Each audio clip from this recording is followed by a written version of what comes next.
Salutations et bonne année. Aujourd'hui, nous parlons à nouveau d'un récit babylonien et je vais m'empresser de vous expliquer pourquoi il s'agit du plus grand chef-d'œuvre littéraire qui nous soit parvenu du Proche-Orient antique. En quelques mots, les aventures de Gilgamesh sont l'équivalent de l'Iliade et l'Odyssée d'Homère. Déjà, notre version fut éditée pour la bibliothèque du roi de Babylone Assur-Banipal de 669 à 928 avant notre ère. Mais on en retrouve un nombre incalculable d'autres versions, plus ou moins fragmentaires, chez d'autres peuples, les Assyriens, les Hittites, les Hurrites, et il ne s'agit que de notre récit. Par exemple, d'autres légendes sumériennes mettent en scène le personnage de Gilgamesh depuis le 3e millénaire avant l'ère chrétienne. Et il ne s'agit que des versions écrites, celles dont on peut trouver une trace. Nul doute que la tradition orale ait propagé cette histoire depuis bien plus longtemps encore. Et c'est le dernier je vous promets, notre histoire fut tellement répandue qu'elle fut citée par de nombreux auteurs à travers les époques qui ont suivi. Pour les plus curieux d'entre vous, vous avez déjà visionné ce conte, qui est à présent dans une vidéo différente de celle-ci. C'est à destination des spectateurs qui ont juste envie qu'on leur raconte une histoire avant de s'endormir le soir.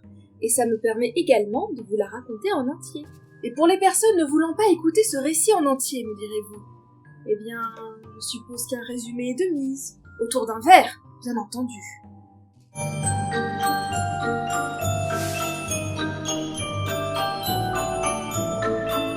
Et bonne année! Bonne année! Bonne année! Bonne année. Donc, les aventures de Gilgamesh. C'est l'histoire de Gilgamesh. Waouh! Oh merde! Oh putain! Donc ça commence mal, en fait, parce que le Coco, c'est l'être le plus puissant du monde, il est demi-dieu, et il gère une ville. Pas très bien, tout le monde est complètement tyrannisé, son peuple il en peut plus. En fait, c'est Trump! Ah ouais, non mais c'est un enfer. C'est tropico! Non mais ils vivent un enfer en fait, et ils arrêtent pas de prier les dieux pour qu'ils puissent le débarrasser de Gilgamesh. Les dieux ils finissent par prendre pitié au bout d'un moment, ils décident d'agir. Alors, je vous rappelle que le problème, c'est le fait qu'il y a un être trop puissant parmi les humains, et du coup qui se croit ultra puissant et qui peut faire tout faire. Et donc du coup la solution qu'ils ont trouvée... Envoyer un être encore plus puissant. Exactement! Oh putain, c'est trop bon. Nul doute que ce plan ne peut que ultra bien marcher, hein, évidemment, on est d'accord. On est complètement d'accord, merci. Ah oui, moi j'aime bien cela. Petite ellipse, notre ami, il est créé, du coup, il s'appelle Enkidu. C'est un enfant sauvage. C'est trop mignon, c'est Mowgli en fait! Mais c'est vrai en vrai, parce que il est avec son pâturage, ils vivent dans la forêt tranquille, il se fait repérer par un chasseur, qui lui va dans la ville d'Erek. Mais non, justement, non! Ah, En fait, ah là oui! mais c'est un sinon, être ça plus s'arrête. puissant que Gilgamesh, je te rappelle, c'est pas le pan du chasseur qui va faire quoi que ce C'est soit. pas la mère de Bambi. Et puis ça fait pas bon en plus. Ça fait pas pan, non, ça fait pas pan du tout. Bah oui, ils avaient pas de fusil! Éventuellement, ça peut faire. Ouais, mais ça marche pas en fait. Le Enkidu, il arrête pas d'exploser tous les pièges que pose le chasseur, il en a marre. Il va se plaindre à Gilgamesh. Alors Gilgamesh, il entend parler de l'histoire et il réfléchit. Et là, la solution, il dit bon, c'est un homme qui se prend pour une bête. La solution est donc que le chasseur présente à Enkidu une fille de joie. Je n'ai pas fini. Et quand il va beaucoup s'amuser avec la dame, les bestes vont comprendre que du coup, s'il s'amuse avec une humaine, ce n'est pas un animal, c'est un humain. Donc du coup, ils vont fuir à sa vue, Toi, tu comme connais tous pas les Zeus, hein. animaux. Et donc du coup, il va se comporter comme un humain parce qu'il ne pourra plus se comporter comme un animal. Et ça marche. Paye ta logique! La fille de joie. Une semaine. Une semaine. Oh, qui c'est la saucisse? Avec... Non, arrête de faire ça avec ta main. Et donc du coup, la miss, après une semaine, le gars, il est devenu humain et d'un coup, il est devenu beau. Oui, parce qu'il suffisait qu'il se comporte comme un humain et qu'il apprenne à marcher sur ses deux pattes pour d'un coup devenir beau, plus hirsute, plus rien du tout, évidemment. Le miaou, c'est pour de la graine. la fille de joie, elle lui dit, bah écoute, va à Erech, la cité des hommes, là où vit Gilgamesh, et va le défier. Donc du coup, le Ganymede 2, il y va, il défie Gilgamesh, et il le bat, effectivement. Donc c'est bien. Sauf que ça s'arrête pas là, parce que Gilgamesh, lui, il a apprécié le fait d'avoir quelqu'un qui est capable de le battre en mode « Ouah, il peut vraiment me battre !» Et l'autre, il est en mode « Ouah, Gilgamesh, il s'est pas refusé au combat !» Allez, on devient meilleur pote. Et donc là, ça y est, j'ai l'image des deux gros là, en train de manger de la pizza et des bières. Oui, donc du coup, Gilgamesh, il se met dans l'idée d'aller... il a envie de faire un délire. Il veut aller dans une forêt sacrée, abattre un cèdre sacré. Juste parce qu'il... Attends, Quoi Bah, Gilgamesh veut aller faire ça. Il se lève un matin, il se dit « J'ai envie d'abattre un arbre sacré !» T'as des mecs qui avec une envie de pisser, bah lui il a envie de couper un arbre. C'est J'ai envie de dire, ça reste un machin droit, dur et long. Non mais arrêtez, putain. Non, mais c'est bon, ça y est, j'ai compris. C'est basiquement, il a envie de se branler. Bref, Enkidu, lui, il est moyen chaud. Notamment parce que cette forêt, il la connaît bien. Non, arrête. Arrête, clairement, retiens cette blague pour plus tard dans le récit. Ok. Il est moyen chaud parce que ce problème, c'est que la forêt, elle est gardée par un gardien cyclope géant qui s'appelle Umbaba. Et il est ultra puissant, donc du coup forcément il est moyen chaud. Et bien sûr Gilgamesh en tant que meilleur ami est à l'écoute, le rassure, pas du tout. Il ment, il fait du chantage affectif, il le manipule, il le provoque, il utilise tous les stratagèmes pour pousser son ami à l'accompagner. Et donc tu dis c'est le héros. Oui, donc ils y vont, il abat son arbre, tout va bien. Et Umbaba arrive, donc là c'est un peu classe parce que il arrive et en fait on le voit pas arriver tout de suite, on voit les arbres qui s'effondrent au fur et à mesure qu'ils s'approchent. Et là Gilgamesh a peur pour la première fois de sa vie. Oh. Mais c'était sans compter l'intervention divine du dieu soleil. Parce que la maman de Gilgamesh, quand elle a appris que son fils il allait faire ça, elle a fait non, et elle a prié le dieu soleil pour qu'il lui vienne en aide, et quand Umbaba débarque, il décide d'intervenir, et il décide donc de demander à un autre dieu, délaïque beaucoup, ça ressemble un petit peu à la il demande au dieu du vent de souffler dans l'œil du cyclope pour l'assécher et l'aveugler. Pour une fois qu'ils font preuve d'originalité pour aveugler quelqu'un, c'est pas un éclat. Ouais. Le dieu qui arrive avec ses cheveux. Donc du coup, c'est comme ça qu'ils arrivent à battre Umbaba. On me déprime un peu. Ah ouais, complètement. J'en peux plus de vous. Donc, et du coup, à ce moment-là, voilà, là tu vas pouvoir faire ta blague. Attention. Gilgamesh remet ses cheveux en arrière et prend une pose héroïque. Et la déesse de la beauté qui passait par là, elle fait « Oh my god !» Elle vient devant Gilgamesh et elle est en mode « Viens, sois mon amant ». Et Gilgamesh, il est moyen chaud. Oh putain. Mais il était pas... Hein? Quoi? En réalité, il y a une raison qui est plutôt valable, et elle est pas mal, la raison, en vrai. C'est parce que la déesse de la beauté, elle prend pas soin de ses amants du tout. Tous les anciens amants qu'elle a pu avoir, ils ont fini tous plus bactères. Et c'est molle. Mais c'est vrai, elle les a matés, mais elle en fait ce qu'elle veut, tu sais, le genre de femme toxique, quoi, tu vois. C'est l'exemple typique d'une femme toxique. Et donc du coup, il refuse en lui sortant tous les vieux dossiers, en l'humiliant. Elle est pas très joyeuse, la déesse de la beauté. C'est bien connu que insulter les dieux, c'est toujours une bonne idée, ouais, exactement. Donc du coup, elle est pas très contente, elle va voir papa pour se plaindre et lui demander de punir Gilgamesh. Ce qui est très drôle, c'est que le papa, à la base, il dit « Bah non, tout ce qu'il dit c'est vrai, et il était peut-être temps que ça t'arrive. » C'est pas faux. Mais c'est complètement ça. Alors elle en vient aux menaces, du coup. Et il finit par céder. C'est très agréable. Ouais, il finit par céder et une fille de milliardaire américain pour ses ans. En fait, il y a... Paris Hilton. C'est ça, vraiment. Donc Paris Hilton réussit à avoir gain de cause. Et ils envoient le taureau céleste sur les deux. Hein, les gars, Quel taureau c'est? Non, c'est de la mythologie, il y a toujours un taureau. C'est Il est toujours une céleste. punition. Ou au moins un demi-taureau. C'est le taureau du tonnerre, je crois, un truc comme ça.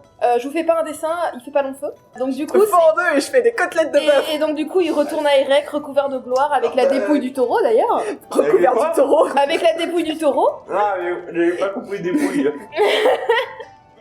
Et donc du coup, Oui, mais j'ai pas compris des pouilles. ils en profitent aussi pour cracher une dernière fois à la gueule de la déesse de la beauté. C'est pas sa journée. C'est pas... C'est dégueulasse. Alors attendez, on va vous laisser vous calmer. Là faut que je puisse reprendre quand il y a un silence. Hein. S'il vous plaît. De la discipline. Parce qu'elle est bien cette histoire en plus. Elle est bien cette histoire, putain. Elle est pleine de rebondissements. Voilà, tu m'étonnes. Notamment pendant une semaine. Alors, Finir je cette charade. fais le décompte. Tyrannie, tuer le gardien de la forêt sacrée, abattage d'un arbre sacré, et tuer le taureau divin, et il a même pas restitué la dépouille aux dieux.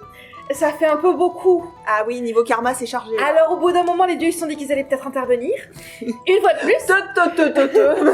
Si tu me dis qu'ils envoient un troisième type encore plus fort, moi... Non. Cette fois-ci, ils appliquent une justice qu'on retrouve pas mal dans d'autres textes, qui est on décide lequel est le plus responsable et c'est lui qu'on met à mort. Alors, entre Gilgamesh et Enkidu, selon vous, c'est lequel? Toi c'est Enkidu, toi c'est Enkidu, toi c'est...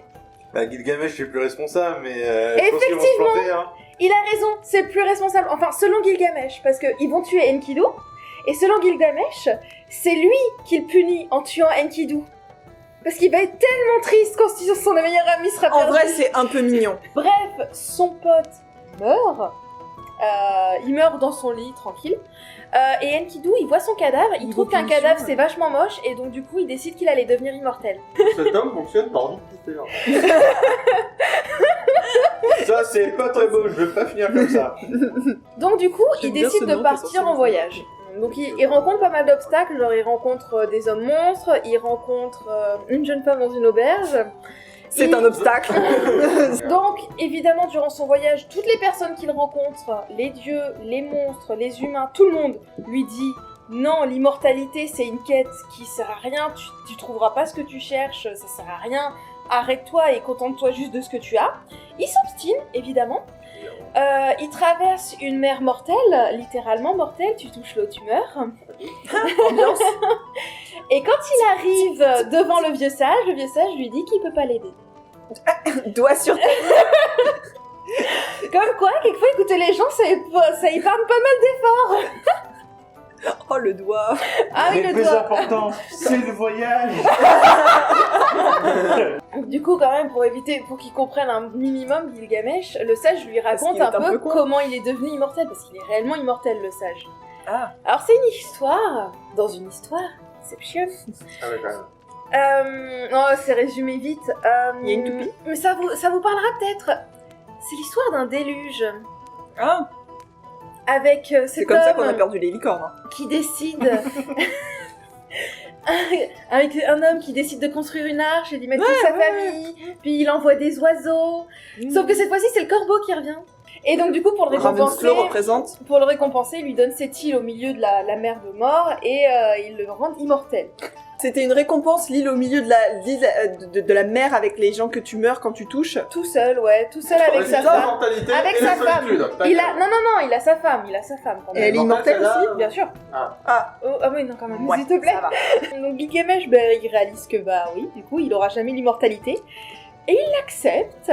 Il s'apprête à repartir. Bon, quand même, le sage, il a un peu pitié. Il aime bien Gilgamesh, qui est quand même venu. Il a fait quand même pas mal de choses pour venir Moi, il n'a pas jusqu'ici. vu personne d'autre que sa grognasse depuis un certain moment. C'est C'est ça, clair. en effet. Donc, il décide quand même de lui faire Ça cadeau d'une grognasse. plante. Il décide quand même de lui faire cadeau d'une plante qui permet de rester jeune. De retrouver sa jeunesse dès que tu la manges. Donc, à défaut d'être immortel, il a la jeunesse éternelle. Et en vrai, c'est gentil. En vrai, ça en va, ça plus, passe. oh, il décide, dès qu'il a ça, qu'il en fera cadeau à tout son peuple. Gilgamesh, avec une morale. Avec un bon. Ça Ouais. paraît tellement Un improbable bon qu'il ait fils. Ben soudainement oui. découvert un moral en fait. Mais oui, mais c'est la fin du récit, je crois qu'il est devenu un peu plus vieux. Mais, Il y a- mais, C'est bon. cependant, crois pas si bien dire. Je n'ai pas fini. Dans son chemin du retour, il s'arrête à un moment donné, il pose ses affaires sur le bas-côté d'une rivière, il se baigne dedans. Un serpent passe par là, lui choure la plante, il mue dans l'instant parce qu'il retrouve sa jeunesse et il s'en va. Et Gilgamesh, il les carotte. Et ça finit comme ça l'histoire. Il y a pas de suite.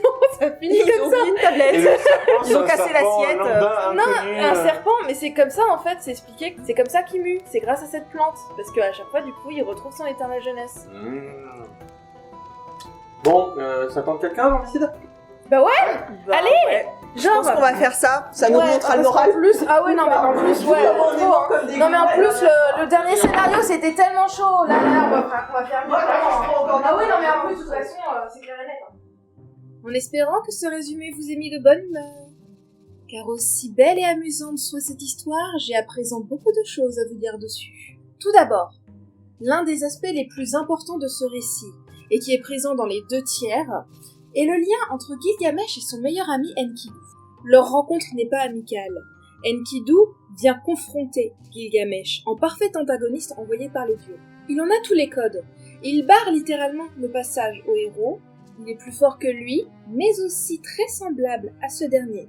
Mais contre toute attente, les deux décident de se lier d'une solide amitié. Une amitié allant même vers de l'amour au fur et à mesure de leur aventure, rappelant même à certains moments le couple de guerriers d'Achille et Patrocle. Et c'est fort de cette nouvelle amitié que Gilgamesh aura alors l'idée d'aller affronter le gardien d'une forêt de cèdres sacrés, le géant Umbaba.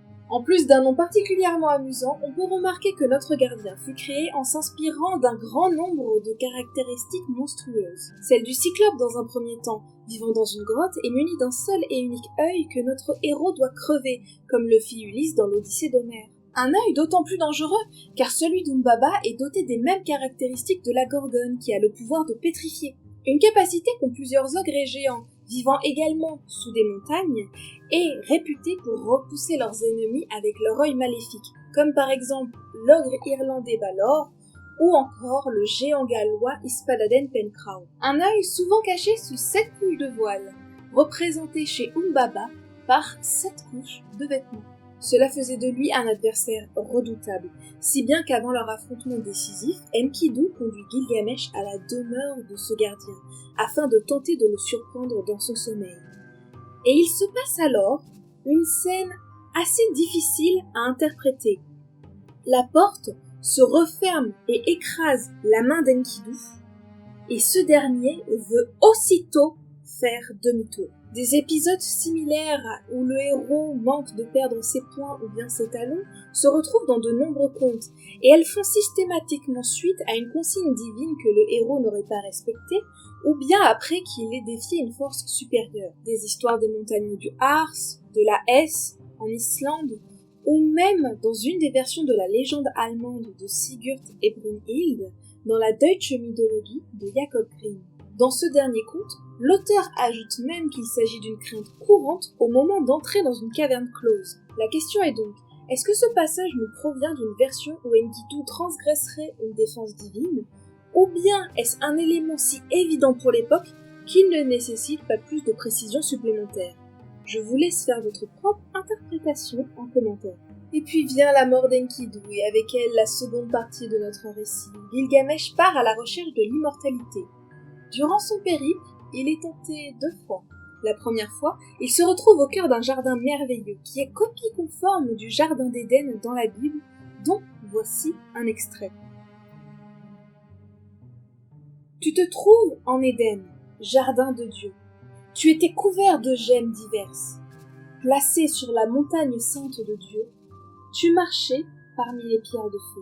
En réalité, il s'agissait là d'une des représentations du paradis les plus répandues à l'époque, et ce dernier était même localisé par beaucoup à l'embouchure du Tigre et de l'Euphrate, à l'est de la Mésopotamie, soit au bout du monde. La seconde fois, Gilgamesh se laisse tenter par la demeure de Siduri. Cette dame est un personnage légendaire, retenant notre héros plus efficacement que les dieux, à l'image de Calypso, qui retient Ulysse 7 années sur son île et qui lui propose même l'immortalité. Mais à la place d'une nymphe séduisante, Siduri incarne ici un autre idéal.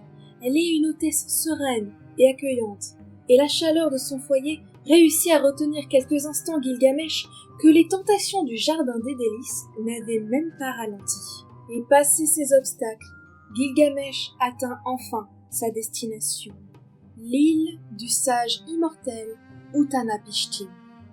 Cette île est loin d'être une île comme les autres. À l'image de l'île d'Avalon, il s'agit d'un lieu sacré au confluent de deux eaux. Le Coran fait également référence dans la sourate 18 à cet endroit au confluent de deux mers. De ce fait, les mythes cananéens de Rashamra mentionnent ce lieu comme étant la demeure de leur dieu, tout comme la mythologie sumérienne qui attribue cet endroit à celui du paradis. Et il peut également s'agir de l'endroit où l'eau salée de Tiamat rencontra l'eau douce d'Apsu pour donner naissance à la vie, dans le mythe fondateur babylonien sur lequel j'ai déjà fait un épisode. Ce lieu, si significatif pour de nombreux peuples, peut alors être considéré comme étant l'horizon. La Terre, à l'époque considérée comme étant plate, l'horizon était alors l'endroit où les eaux de la surface rencontraient les eaux souterraines. De ce fait, cette île n'étant pas au royaume des morts, mais plutôt à la lisière de deux mondes, la mer mortelle que franchit Gilgamesh avec le passeur Urashanabi pour l'atteindre ne peut donc être apparentée au Styx, ni même notre passeur Akarou. Cette mer serait plutôt l'Océanos, un cours d'eau symbolique séparant la Terre de l'au-delà. Ce fleuve devenant un titan plus tard dans la mythologie grecque est la base étymologique du mot océan. Une fois auprès du vieux sage, ce dernier raconte à Gilgamesh comment il devint immortel. Ce récit ressemble trait pour trait à l'histoire de l'arche de Noé dans la Bible, ce qui a pu en surprendre plus d'un, moi la première. Cette similitude peut s'expliquer avec la première déportation des Hébreux par les Babyloniens en 587 avant notre ère. Ce peuple commença alors à mettre par écrit les mythes et textes fondateurs de leur religion pour ne pas s'oublier, créant ainsi l'Ancien Testament que nous connaissons. Et voulant véhiculer des messages d'espoir dans leurs écrits, ils reprirent un grand nombre de récits populaires et mettant en avant cette notion, notre récit du déluge, en faisant ainsi certainement partie.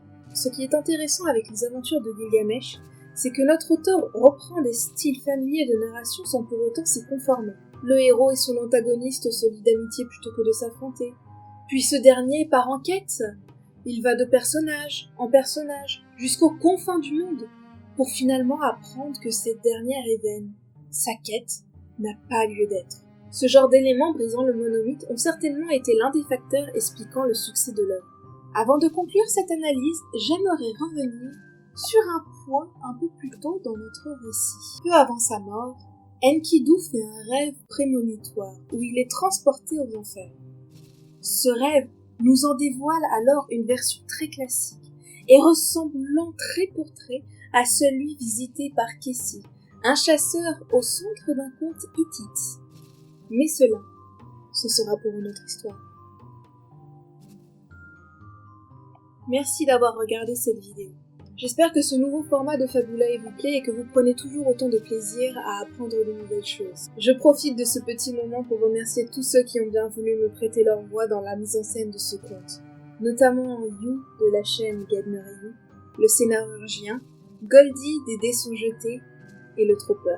Travailler avec vous a été un véritable plaisir et j'espère que ce à quoi vous avez participé vous plaît également. Pour les personnes venant de ces chaînes, si mon contenu vous intéresse, je ne peux que vous inviter à vous abonner. Je suis également présente sur les réseaux sociaux habituels dont vous trouverez tous les liens en description. Je suis présente également sur Twitch où j'écris et je monte mes épisodes tout en jouant à des jeux vidéo. Je vous invite d'ailleurs également à m'y rejoindre pour qu'on puisse discuter entre deux épisodes, mon rythme étant assez lent. Eh bien voilà, je pense avoir assez monopolisé votre temps.